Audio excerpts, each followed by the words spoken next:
Why don't we get started? I apologize for the delays. We're having a few technical issues, but you guys are executive MBAs, so that shouldn't faze you at all. You're used to the timetable being twisted around a little bit. For those of you who don't remember me, I'm Mark Horney. I'm the Director of Executive MBA Career Management here at Columbia Business School, and thank you for attending today. It's a pleasure to welcome back our guest speaker, Dr. Benjamin Dattner. Ben is an adjunct professor in industrial and organizational psychology at New York University, which we try not to hold against him too much. He's also the founder and principal of Dattner Consulting, which is a management consultancy focused on leadership development and executive coaching. He's widely quoted in the press, and you may have heard him on one occasion as a workplace consultant on NPR radio. He's also a frequent speaker here on a variety of issues, mainly focused on psychological dynamics in the workplace, which he is an expert. And today he's going to be talking about something that we all deal with, which is credit and blame in the workplace. So please help me and welcome Ben Dattner. Thank you very much, Mark. Thanks for inviting me back. Always great to be back here. And let's make this discussion as interactive as possible. As Mark mentioned, I'm an organizational psychologist. I teach at NYU. And you might ask, why credit and blame? In the course of my consulting career, whether I'm working for individuals, teams, or organizations, credit and blame is really at the heart of all organizational behavior, for better and or for worse. So each of us in our own careers, we try to make sense of issues of credit and blame. What are we really good at? What are our true capabilities? Could we have been a contender? Are we responsible for our own fate? Have we been scapegoated, ganged up upon, and unfairly stereotyped by others? When it comes to workplace relationships, credit and blame is also very important, whether it's between peers, whether it's between bosses and their subordinates, whether it's within teams, whether it's between teams, or whether it's in entire organizations in terms of their cultures. Currently working on a book on this topic with a co-writer, Darren Dahl, who's a reporter for Inc. magazine. And basically, our basic point that we're making in the book is we're turning around the normal equation of credit and blame being the result of organizational behavior. And we're looking at credit and blame as being the cause of organizational behavior. So there's nothing to credit and blame in the workplace except for credit and blame itself. So in other words, Malcolm Gladwell wrote an article recently about pilots and co-pilots. There are certain cultures in which co-pilots do not feel comfortable speaking up. There's what's known as high power distance in organizational psychology. Geert Hofstede from IBM came up with these cultural dimensions: power distance, uncertainty, ambiguity tolerance, masculinity versus femininity, and he characterizes cultures on these dimensions. High power distance cultures are ones where subordinates do not feel comfortable speaking up to superiors. So this is a situation where the co-pilot might realize perhaps the captain is playing with his laptop or something like that, and they've overshot the airport. But because of the dynamics of credit and blame in that particular minuscule cockpit workplace, the co-pilot is not going to speak up. So that's a case where credit and blame is impacting what actually happens. There's a very famous story about Wernher von Braun, who was the head of the US space program in the 60s. There was one day when a Trident rocket blew up at launch, and they weren't exactly sure what had happened. An engineer came into von Braun's office and said to him, "I screwed up a circuit board, and that's why the rocket blew up." The next day, the engineer came into work fully expecting to be fired for his mistake, and instead found a bottle of champagne from von Braun on his desk, along with a note that said, "Thank you very much for confessing your mistake. You saved us months of diagnostic work. Keep up the good work." So that's another example of the tail wagging the dog. That dynamic of credit and blame, crediting someone for having taken blame, is an example of a situation where people will speak up, where they will make errors known.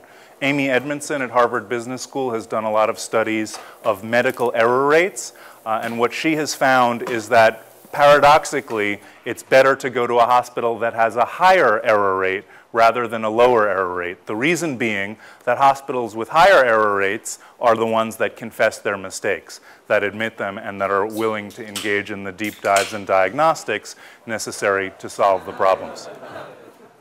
I'm sorry? Experience at a hospital?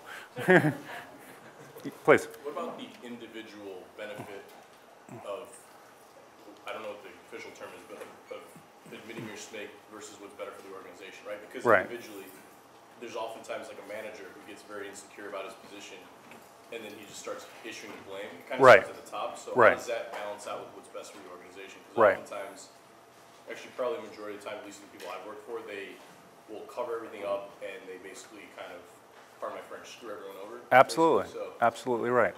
In certain organizations and in certain contexts, it's actually in your interest to blame other people. It's a little bit like a prisoner's dilemma. I don't know if you've taken any sort of decision theory or game theory type classes where you have two unindicted co-conspirators who get indicted for something. They're taken into separate rooms and the police tell them, you know, will you confess the crime and will you rat out your collaborator? And there are different series of incentives. If you both rat each other out, you both get 3 years in prison. If neither of you confesses, you get 1 year in prison. But the worst thing that can happen is I rat you out and you don't rat me out, in which case I go off scot-free and you get 10 years in jail. So there's ways people tweak with these prisoners' dilemmas. But what we found both in my consulting practice and in our research for the book is that it's a little bit like a prisoner's dilemma in the sense that in organizations where people don't trust each other, there can actually be incentives for screwing other people over. And in terms of credit and blame, in the short term, there are a lot of reasons, and we'll be talking about them now that we have the slides, that there can be incentives in the short term to externalize blame, to take credit for things. People will take you at your word. Wow, you really are responsible for all those great things, and you really did not have a role in all those bad things. Divorcing couples. When a couple gets a divorce, 1 year after the divorce, the more someone blames the ex, the better they're doing. They're energized and enraged. I gave this relationship everything and she screwed me over, or he never listened to me, or whatever it may be. And as opposed to, you know, if I could turn back time and all the things I said that I shouldn't have said or didn't say that I should have said, and you're wallowing in despair. So there's a short-term incentive of being angry and enraged. However, those people who blame the ex more are much less likely to meet somebody else 5 and 10 years later. So same thing is true in the workplace. You can be a legend in your own mind, but you're not going to learn your true capabilities. So great leaders punish people for taking unfair credit and blame people for unfair dynamics of blame. So obviously in the workplace, you know, there's bottom-up dynamics, the decisions individuals make in the workplace, which then rolls up to create the corporate culture, which then informs how credit and blame are assigned. In certain situations, you know, you're not going to be able to change the dynamics, but I think in a lot of situations you can. So credit and blame, assigning causal responsibility to yourself and others for positive or negative outcomes in the workplace is very important at all different levels of analysis. So we'll talk about individual factors, group factors, and organizational factors. So credit and blame, you know, now that I'm working on this book, you open up the newspaper and almost every story is about credit and blame. In Afghanistan, what's going on there, the stimulus package, what's going on there, et cetera, et cetera. Political, you know, politics is all about the assignment of credit and blame as well. And so realms of relevance, there's no area in the workplace where credit and blame is not at the core of what goes on. The 6 phases of a project: enthusiasm, disillusionment, panic, search for the guilty, punishment of the innocent, and then rewards for those who had nothing to do with it. Is there anybody here who has ever had an experience working on a team or a project that was other than this? I'd be interested to hear about it.